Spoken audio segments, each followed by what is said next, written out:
Magandang umaga mga person. So, welcome back po sa aking channel. So, sa lahat po na nag-aantay ng turnover ng ating mga susi, so possible po yan next year na po talaga.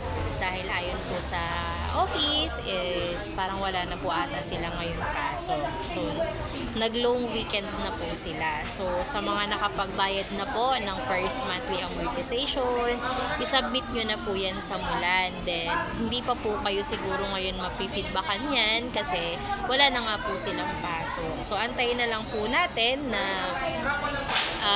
possible mga first week naman po ng January is mabibigyan na tayo niya ng feedback. So, sa mga hindi pa naman nagbayad at ang due date pa is first week ng January, make it sure po na makakapag-settle po tayo before po ang due date natin para maiwasan po natin yung penalty. So, sayang din po yun. Tsaka isipin nyo po, bagong ano lang po tayo, bagong approve. So, syempre, ingatan po natin yung mga account natin na hindi ho tayo maging delinquent o magkaroon kaagad ng penalty, which is bad or ano po yun kay Pag-ibig. So, paano tayo niyan magkakaroon ng discount? Kasi ang alam ko, di ba, I know alam nyo din to na sabi nga kapag good payer ka, within 3 years is nagbababa po yung monthly o pwede mag-recompute yung monthly mo kay Pag-ibig. So, I hope na yung mga mag-due date nito, so making sure na makapag-pay po tayo. Sayang po kasi yung chance, no, na masali tayo doon.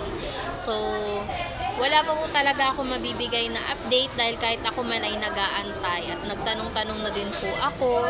Ang sabi lang po sa akin is wala na po talagang pasok ngayon si office. So, either siguro si developer, kasi sa office namin wala na. So, si developer siguro wala na din po. Kaya hindi na yan makakapag-feedback sa atin.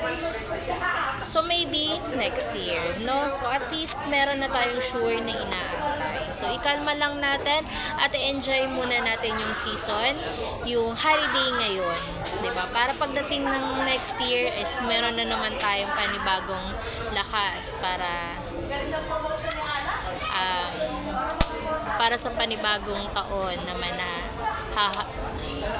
ano sa atin, sasalubong. So, yun lang. God bless po. Maraming salamat. Happy holiday!